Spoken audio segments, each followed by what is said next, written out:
Today, we are really excited to announce a new program. We are launching Look Out Below. And if you're familiar with Memphis at all, you'll find that, oops, the screen just decided to go away. So you'll find that Memphis has been an old industrial town for a very long time. And there are many sites with legacy pollution, some impacting the aquifer, some not, but on their way down. And what this program intends to do is bring you some awareness into what we can do about it. So there will be monthly community meetings. There will be geology lessons about what is the aquifer, where you'll actually get to build an edible aquifer. And that's where you get your free ice cream sundaes. But then we're going to go more in depth into the known polluted sites based on existing information from our regulators, from the companies, and really start to piece together what is actively happening in those sites. And these will be neighborhood by neighborhood.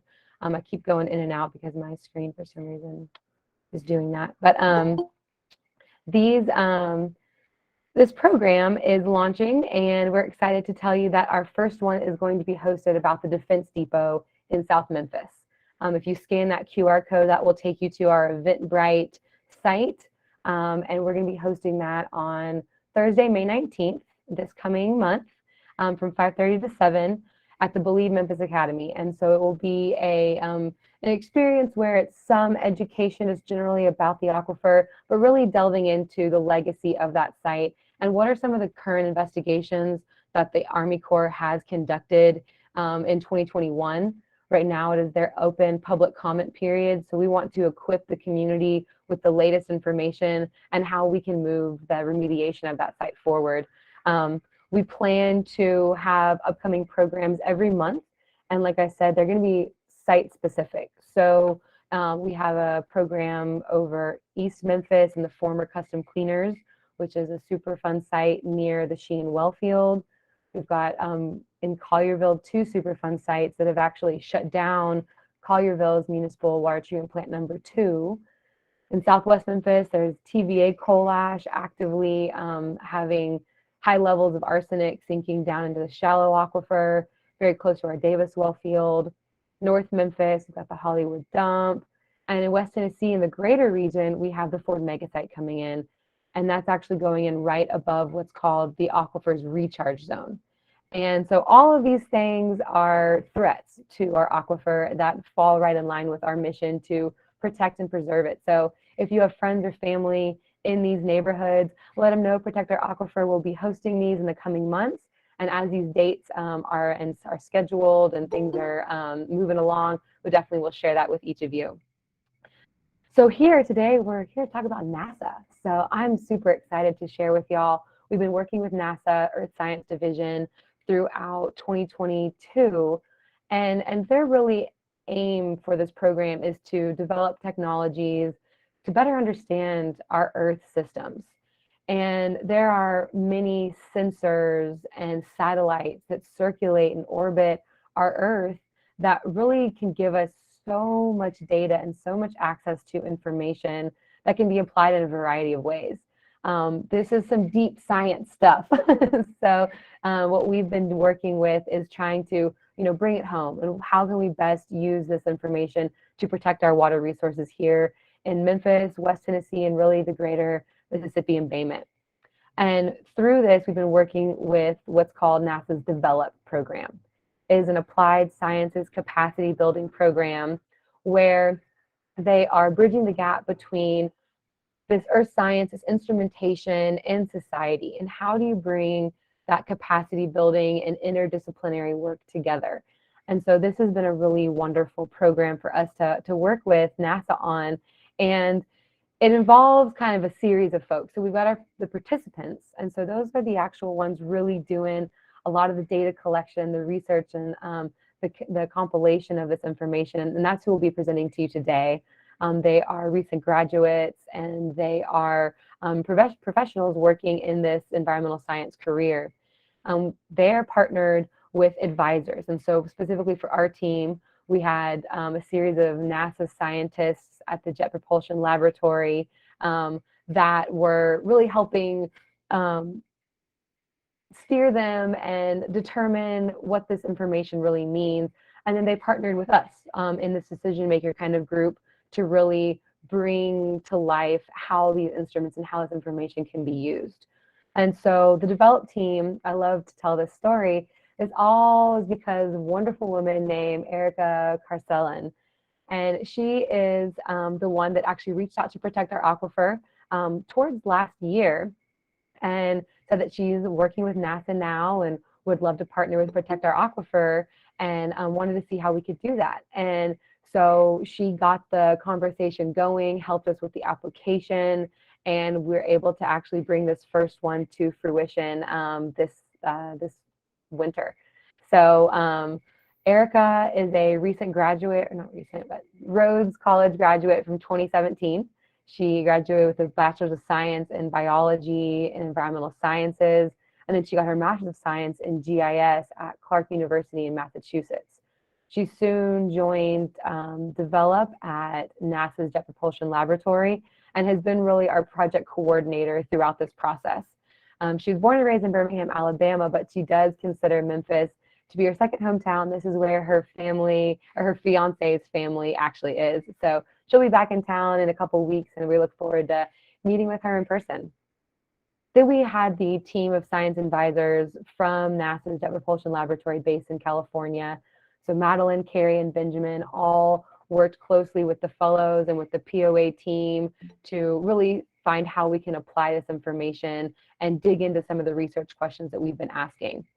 And so the team of fellows included Lauren Mahoney, Lauren Webster, and today with us we have Clara Villanueva Weeks and Brenna Hatch. And Claire, she got her Bachelor's of Science in Biological Science from the University of California and her Master's of Science in Geospatial Science at a program at the California State University. So she currently is working, her program is ended with NASA for now, and she's currently working at a brewery as a quality analyst and is pursuing further education and research in remote sensing technologies. And many of the technologies we'll be discussing today are through remote sensing. Brenna Hatch, she is actually from Boise, Idaho, went to the University of Montana and earned a Bachelor's of Science in Geosciences along with a GIS certificate. She has worked at the Autonomous Aerial Systems Office, flying drones, using remote sensing applications for both the Forest Service and the university in which she went to school. So we have an all-star team for you today. So I'm excited to get to introduce them, and I'm going to pass it over to Claire and Brenna to walk you through this. And along the way, I will be watching the chat and pushing the presentation through.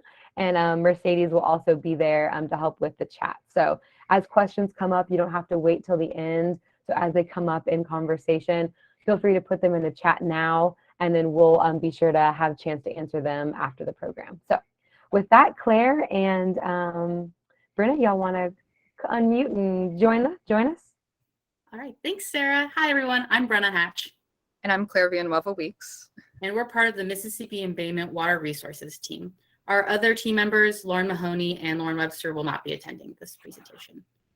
So just to jump in, our project, we were utilizing NASA Earth observations to understand groundwater recharge in the Mississippi Regional Aquifer System.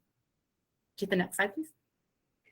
So our project location focused on the Mississippi Embayment, paying special attention to the recharge zone of this embayment, which is seen in this bluish gray color, as well as the Ford plant, which is that star, and it's also known as the Blue Oval City.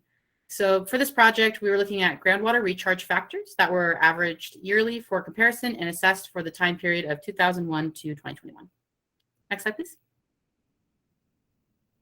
So some geology of the Mississippi Embayment shows the Memphis Sand Aquifer is basically confined by a thick layer of clay, which protects the historic groundwater from contaminants. The recharge zone is important for the replenishment of the aquifer and is the only place where rainwater can replenish the groundwater. And that's seen in that dark gray strip this time. Within this zone, there are outcrops of the Memphis sand in which precipitation can most efficiently infiltrate the ground to recharge the aquifer's groundwater. Breaches to the upper clay layer and threats to the outcrop areas of this Memphis sand poses threats to the quality and quantity of the water within this aquifer. And then just kind of a fun little fact is that the water contained is about 2,000 to 3,000 years old. Next slide, please.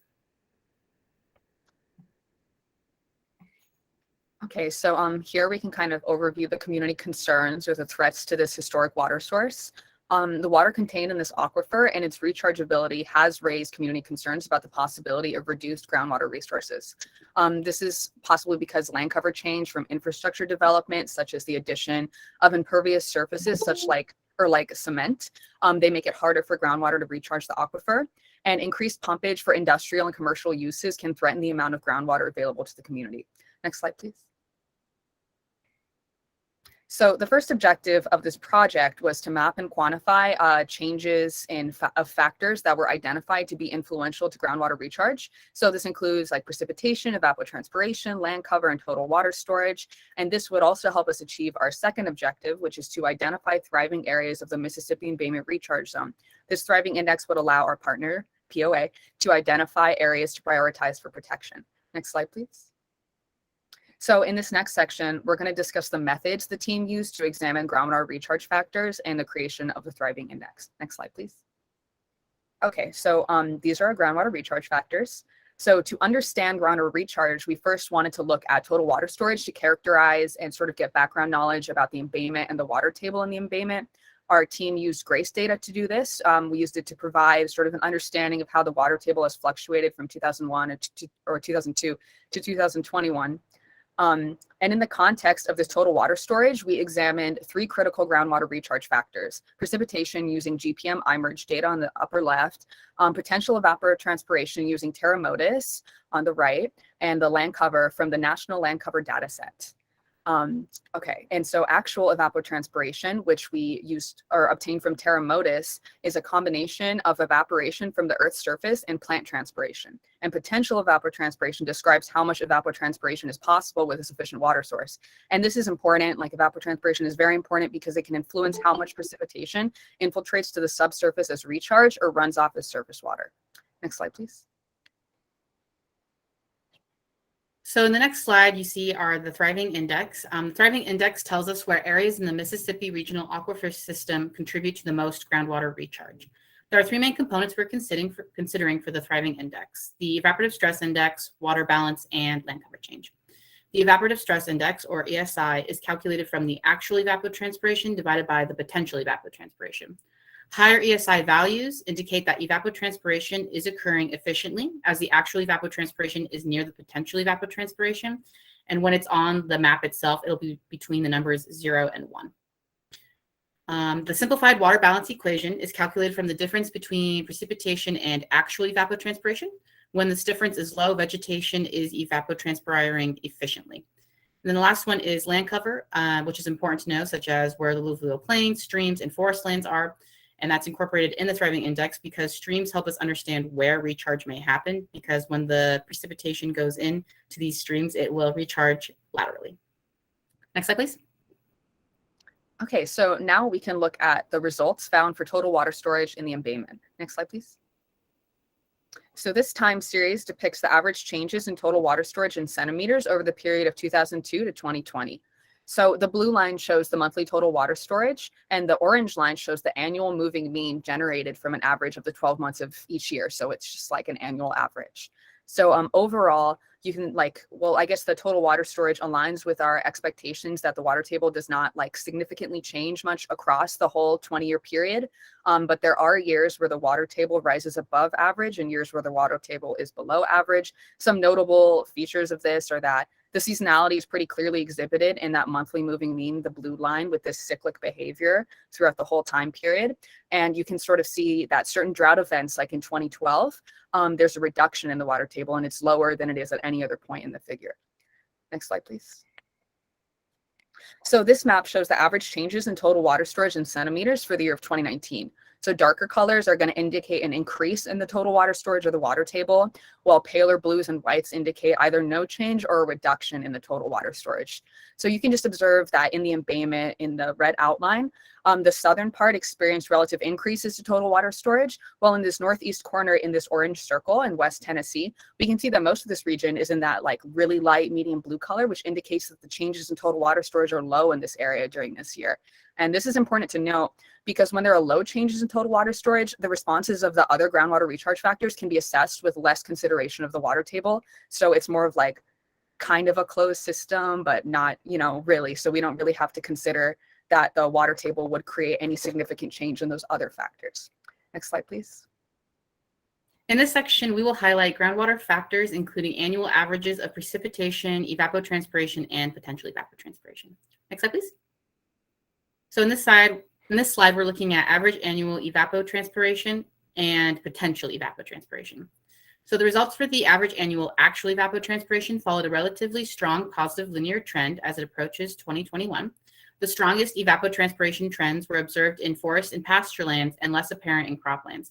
Because of seasonality of growing and harvesting months, there are periods of bare soil which are accounted for in the annual average of evapotranspiration and may lower the values.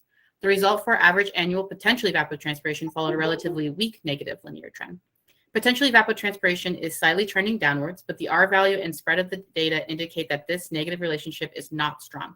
Potential evapotranspiration in crop and pasture locations showed a weak negative linear trend over time. The forest section saw an increase from 2001 to 2011 and a decrease in potential evapotranspiration from 2012 to 2021. The main factor that impacts potential evapotranspiration are land cover change and meteorology. In this area, potential evapotranspiration is primarily controlled by precipitation. Next slide, please. So this time series shows the total mean precipitation of each year from 2001 to 2021. So notable years were like the low precipitation year in 2011 that likely contributed to that drought in 2012, and high precipitation years in 2010, 2017, and 2018. So overall, you can see that there is a weak positive trend in the annual precipitation time series. And while this trend is not statistically significant, indicated by the p-value, it's interesting to note that the years seem to oscillate between high precipitation and low precipitation, but an upward trend was still captured, which aligns with precipitation models that predict overall increases to precipitation due to climate change. Next slide, please. In this section, we will cover results that contribute to the creation of the Thriving Index. Next slide, please. So on this slide, you see the 2019 Evaporative Stress Index map shows light shades of blue to have low rates of water use across the land surface and low vegetative stress. The dark shades of red indicate areas of high rates of water use and high vegetative stress. Areas with higher ESI values in blue show areas that are thriving. In the average annual evaporative stress index time series plot for the entire Mississippi Embayment shows an increasing trend having an R-squared value of 0.53 and a significant p-value. When the actual evapotranspiration approaches the potential evapotranspiration, the ESI values increase and indicates that plants in these areas are thriving due to having accessible water. Next slide, please. In this slide, you see a simplified annual 2019 water balance map. And this shows areas that have similar amounts of precipitation and low amounts of actual evapotranspiration in dark blue, and yellow areas show the largest difference between precipitation and actual evapotranspiration. The yellowish, like white areas, show areas that are thriving. A notably higher or lower water balance is apparent in some years during this time period. In 2010, water balance was high as precipitation was relatively large, while in 2011, water balance was low in response to a drought event. Next slide, please. So to understand how recharge could happen in certain regions and identify areas relevant to the Thriving Index, land cover features like stream systems and alluvial plains were mapped and assessed in the context of all of these groundwater recharge factors. So we kind of saw these alluvial plains before in the geology map. These alluvial plains are in the light blue on this map, and they're regions of like sandy or clay-like soil where vertical infiltration is possible and recharge of the aquifer occurs directly. But outside of these regions, excess precipitation and surface runoff can flow into these stream systems in dark blue where the aquifer can be recharged laterally. So it's an alternative means to recharge the aquifer. Next slide, please. The next thing that we did is that we looked at the evaporative stress index and water balance just in West Tennessee. So the figure on the left is a time series of the average annual ESI for 2001 to 2021. We can see that there is a positive linear trend with a moderately low R-squared value of 0.39 and a statistically significant p-value. In the past 2 years, ESI has been higher on average than it was over the last 20 years, which means the vegetation in this area is not stressed and typically has sufficient water over the region. The figure on the right is a time series of the average annual water balance for 2001-2021 in West Tennessee. In any given year, the annual mean precipitation is greater than the annual mean evapotranspiration inside this area. You can see that the linear regression represents a vaguely negative trend, just like we've seen before, where the R-squared value is low and the p-value indicates that it was not really statistically significant.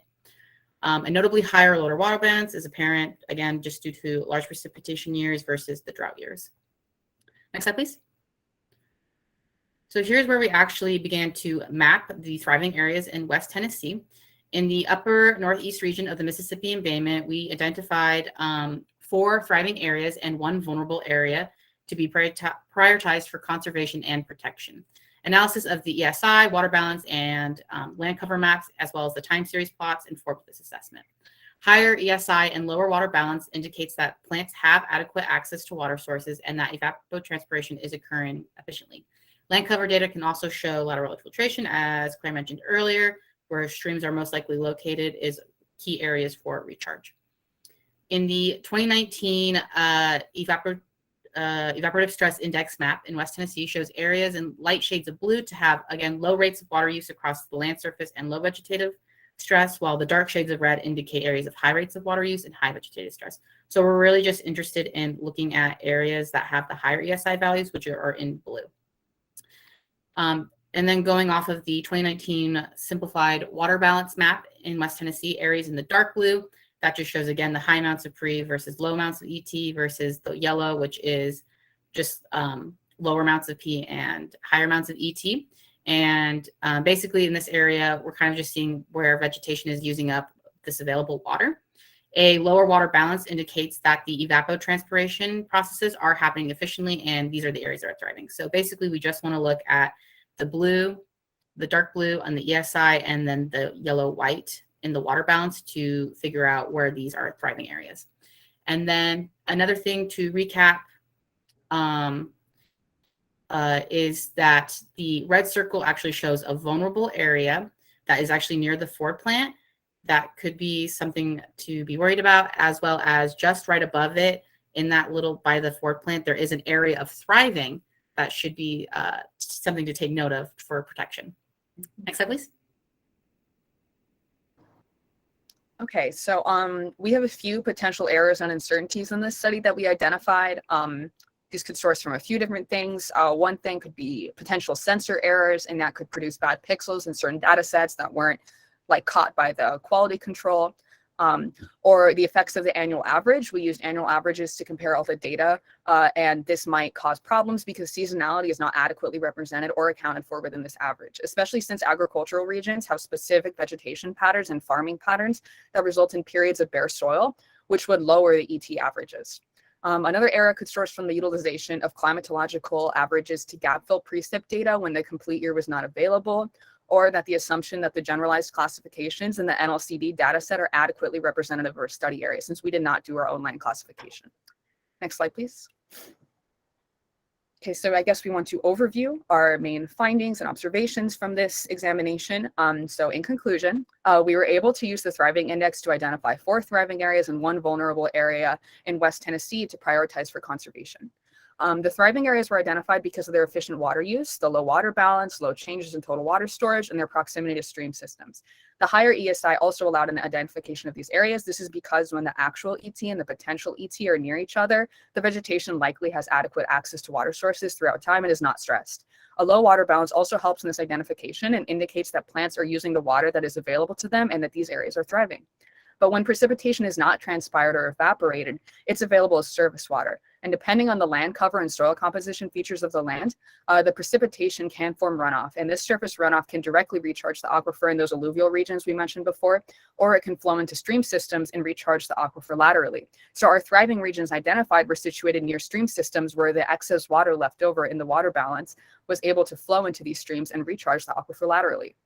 The vulnerable area, though, by the Ford plant was identified due to basically the opposite of all these things. It had a lower ESI value, a higher water balance, and since this region is undergoing development for the Ford plant and possibly other infrastructure construction, it should be considered at risk and monitored for unsustainable use. So while these 4 thriving regions and 1 vulnerable region were identified, the maps and time series of these groundwater recharge factors can be used to identify other areas like thriving forested regions or regions at risk of deforestation or other areas that may require mitigation of some sort. Next slide, please. Alrighty, so I'll take it from here for now.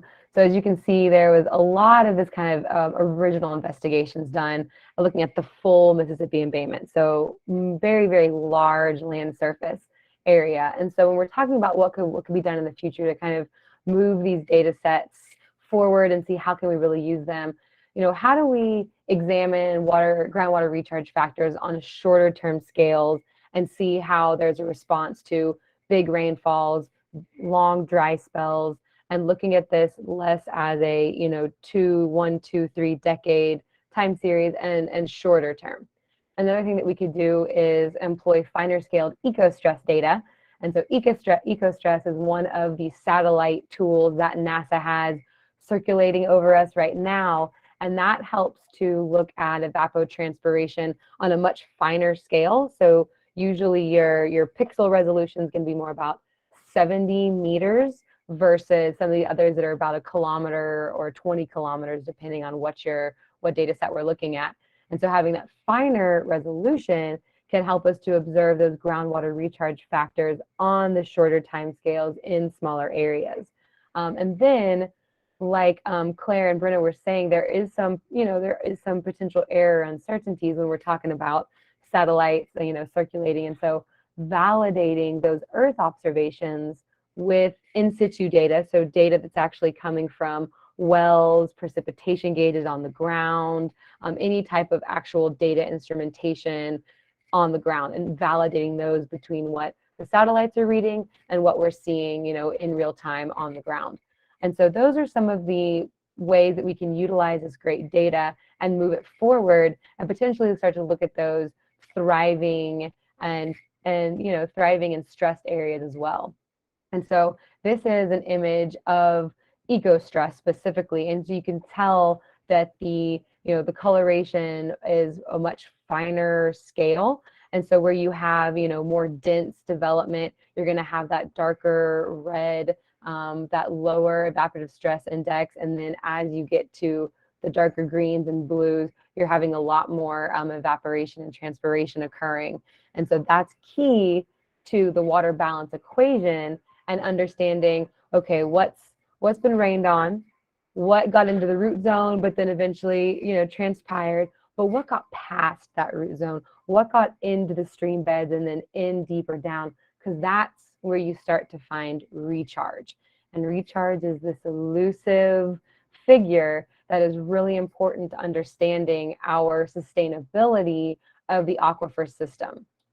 And so with that, I'll turn it back over to our wonderful NASA partners and let them wrap this up. All right, well, we just wanted to acknowledge Protect Our Aquifer. It's been so great working with everyone. It's been such a cool experience, and even presenting here today is so fun and exciting. We also want to acknowledge our science advisors and Erica, the project coordinator, for all of their incredible amount of help and just being super nice all the time. So and then we also want to open up for questions here if anyone has any. And this is the login or the QR code to go back to that Lookout Below program, but you can also find information on our website. This is Erica's information if you wanted to reach out to her. I'm going to go back to a cool image so we got something to kind of land on. But if there's any questions in the chat, I can't see y'all since I've got my PowerPoint pulled up. But Mercedes, do you want to pull on any questions we might have shown up in the chat? Yeah, if anyone has any questions, I don't think any have typed in yet, but feel free to type in a question in the chat or use the raise your hand feature so that we can give everyone an opportunity. Free game, open-ended. So is there some particular things you're going to ask the state to do in regards to the new Ford plant? It's a great question. That sounds like Mr. Quentin Clark. Thanks so much for joining us today. So we've been following closely with the permitting processes right now. As far as the state's concerned, how do we really push for the water recycling happening on the facility? And, that's going above and beyond the, regulatory requirements. So we are in discussions with TDEC and some other folks about really implementing those types of technologies, because this is going to be a major water user. But then beyond that, really our focus is how the region develops, and having higher impervious surface requirements, allowing more of that recharge to occur and not paving over our recharge zone, and potentially look into either incentives through TDEC or regulations to have more of this type of green infrastructure as suburbs and things get built out to allow for that water percolation to occur. And when they came up with these maps, when NASA came up with these maps and they showed that red circle, that was before we had really told them where the Ford plant was going. And I was like, that's right dab in the middle of it. So it's already an area that could be potentially stressed and vulnerable. There's likely a lot of clay in that area. So it really, keeps that infiltration from occurring. And so really honing in on these areas that are, considered more thriving, maybe have that higher recharge value. Maybe those are the areas that we look to partner for land conservation or some kind of credits that can keep it green spaces. So those are some of the asks we have coming at them, Quentin, but nothing quite for y'all yet. We also have a question from Latricia, who's asking, how can this data be best used to inform public health issues? Great question. Brenna or Claire, do y'all want to take any stab at that, or do you want me to go for it? Yeah, we definitely actually talked about that in earlier meetings, but we didn't have time to get around to it, was actually using US Census data and seeing demographics and income, because it is shown that there are water injustices with water quality and versus how much money you make versus what kind of water good quality you're getting. Mm-hmm. So that would be one way to look at that sense of public health.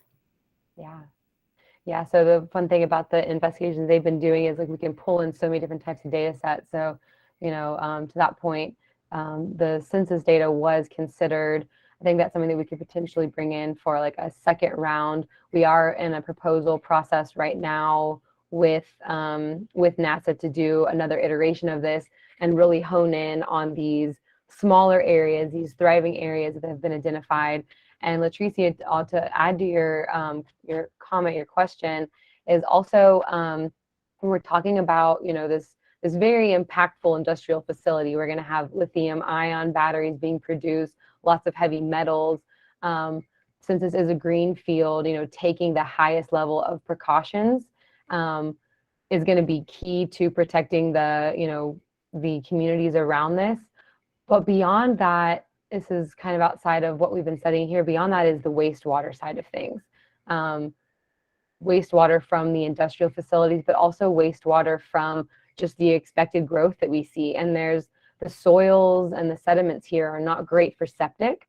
If there were to be widespread use of septic, we would expect to see higher levels of E. coli showing up in residential wells, and that could have a direct human health impact, to the quality of drinking water. And so there are conversations with the state about how do you, get more centralized wastewater treatment systems, composting systems, things that are going to, reduce the water quality degradation for, the existing folks out there, and then for who's to come. So it's a really good question. Thanks for asking, Latricia. Hey, Amanda. Sarah. Yeah. This is. Sorry, can y'all hear me? We sure can. Actually driving, but through Arkansas, ironically. I have two questions and a comment. First of all, your comment about the septic. Yes, there is. I understand proposals for lots of new septic, and so I would expect to see huge growth in the use of septic around the Ford plant.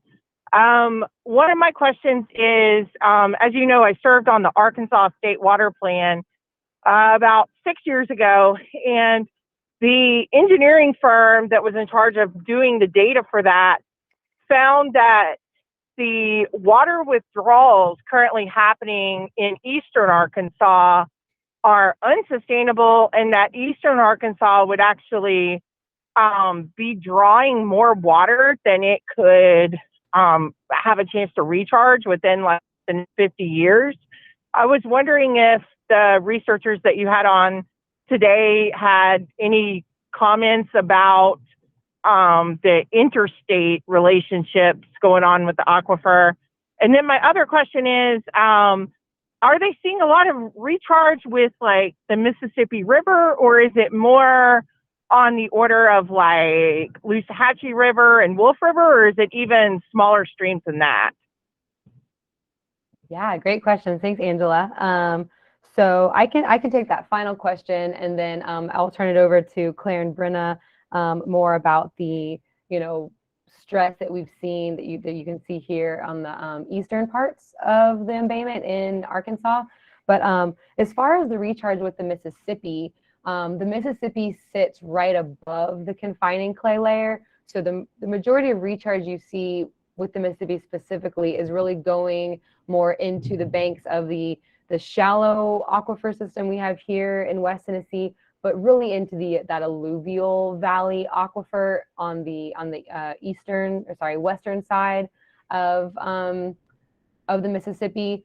So what they're talking about here really is actually just what you mentioned, recharge through the Loosahachie, the Wolf, some of these, the actual Hatchie, the Loosahachie, the Hatchie. But you can kind of see here, when you look at the streams from on the eastern side, much smaller, finer, small streams compared to some of the really big streams you have, out to the west. And so those smaller streams are really what are contributing what we're seeing to more of the recharge. And a lot of that some of that study has been done by USGS, by the University of Memphis Caesar. And you can see in this map that the bottom, oh, my pointer, where is it? The bottom circle, oval, if you will, that's really the Wolf River's headwaters.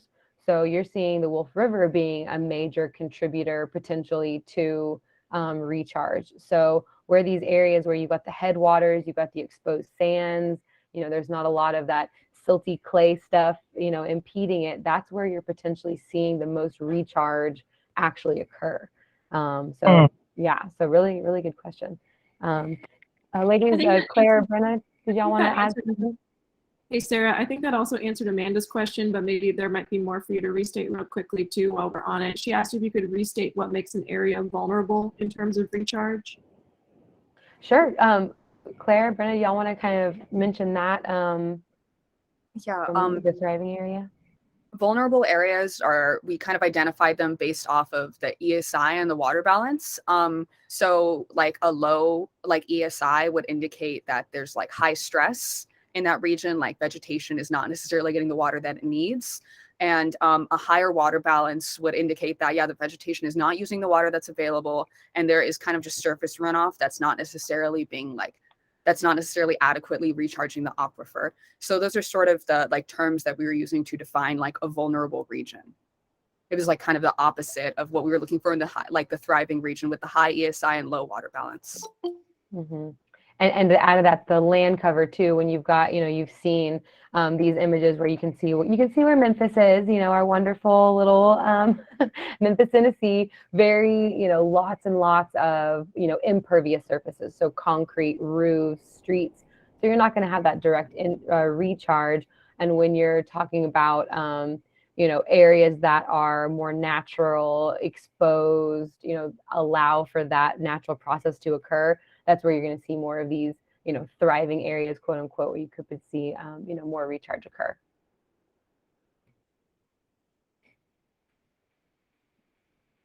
What about that prior question about kind of interstate between Arkansas and Tennessee? I don't know if I can necessarily comment, I guess, on the recharge between the states, because we were kind of just really examining mainly like West Tennessee specifically. But it kind of looks like, yeah, like the western portion of like the embayment does appear to have like lower ESI. But what we were saying before was it's kind of hard to like, I guess, look at exactly why, because of a lot of it is agricultural, like that area. So there's periods of these bare soil where just like nothing is really occurring during winter, and that's incorporated into this average. So the ESI is like, I don't want to say significantly because we didn't do like a statistical test or anything, but it's like pretty affected by that and lowered. So that's why there's that whole like red strip there. So I can't comment much on that, but that would be something really interesting to look into. And that's another one of our like future work perspectives where we're sort of looking at different timescales and trying to take into account seasonality. And I think that would make it much easier to sort of look at like how like recharge is occurring like state to state and like where it's best and where it's worst.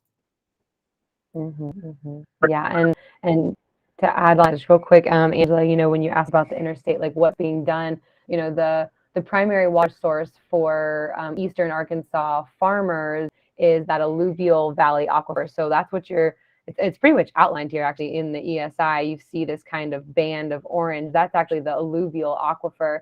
And so they've been using that as their water source for the rice farming and, you know, and other things.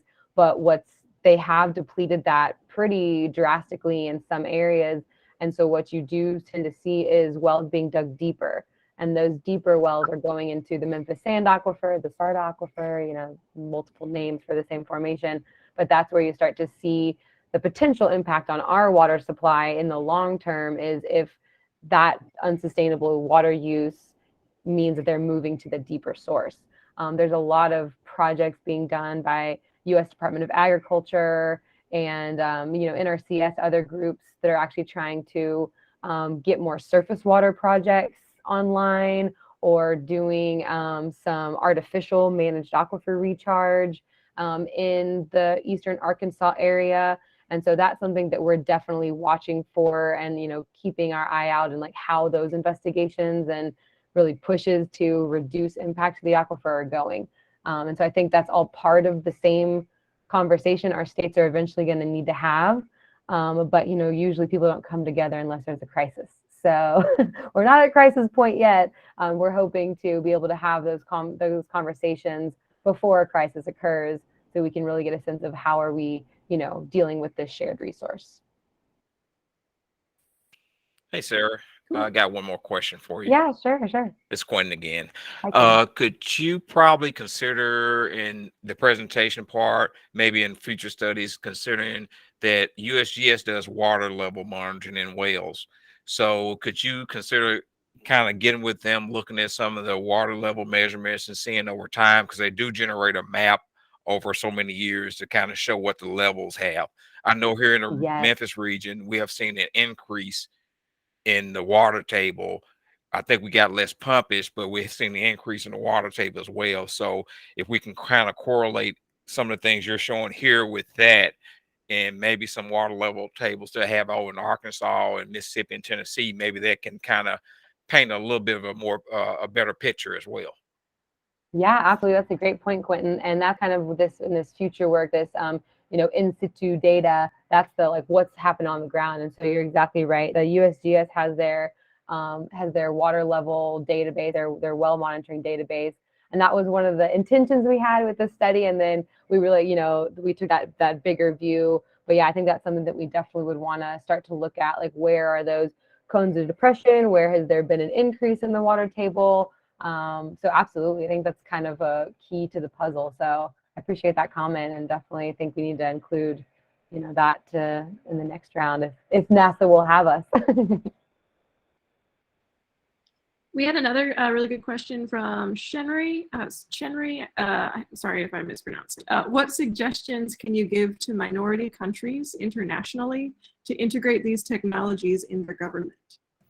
So I can actually answer this one. NASA does have a program called Server. I'm actually going to send a link here. Yeah, and they do work with developing countries to address these critical challenges like climate change, food security, water, and other related disasters by using satellite data and geospatial technology. So cool. It would be helpful to use for the governments too, to access that. So hope that helps. Yeah. Great question, Shinri. We're still working on that in the States too. So I think it's it's worthwhile to, keep up building those relationships and, try and understand like where the common ground is in protecting the resource. So it's a great question and I wish you luck. And I think James has raised his hand. You can go ahead. Yes, thank you.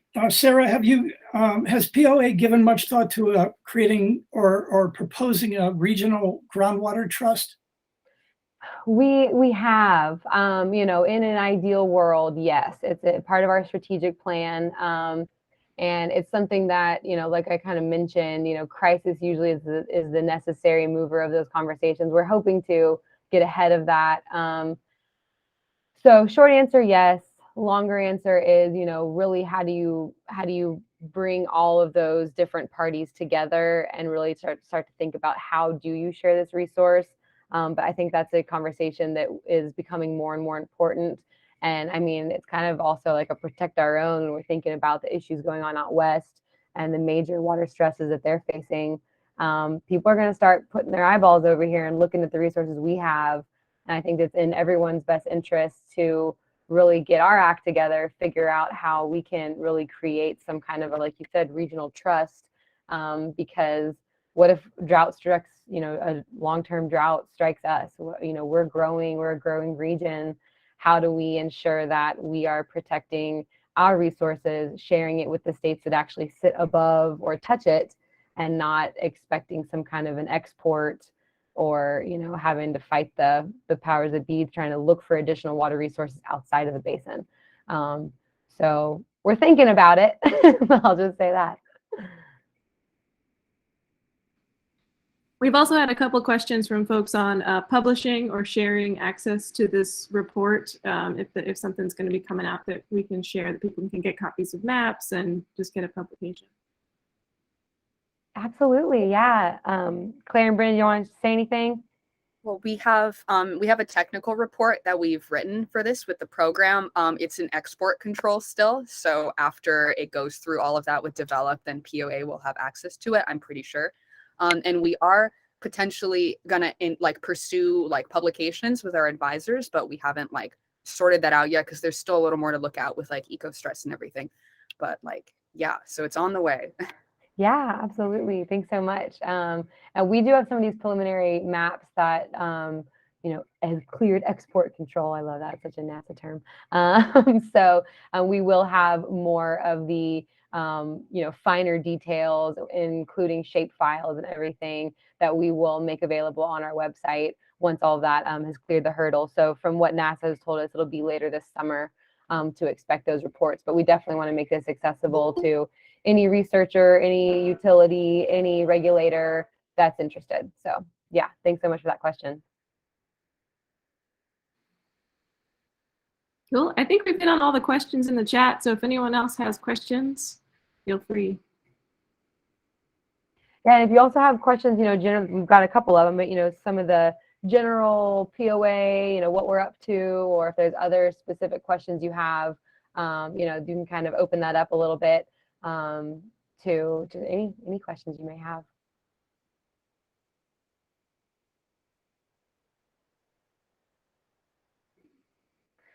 Well, I'm getting all quiet sounds. So I'm going to go back to our next program that will be hosted in May. And first of all, let's give a big round of applause to Brenna and Claire for all their great work over this past, calendar year. It's been such a pleasure working with the NASA team. And it's just so cool to get to go to meetings with NASA. But they've really been working hard. So Claire, Brenna, thank you for going above and beyond and taking time to actually do this presentation with us today too. So thank you so much for that. And yeah, I'll just leave it on this upcoming program, May 19th. And we hope to, if you're not already signed up for our newsletter, please do so. You go to our website, protectouraquifer.org, follow us on social media. We try to have a good balance of, educational and fun and outreach, and what are the current threats? What are we activating and actually working on right this moment? So it's a good balance of all that, and hope to see y'all at future programs. So thanks everybody for taking time out of your day, and happy Earth Day.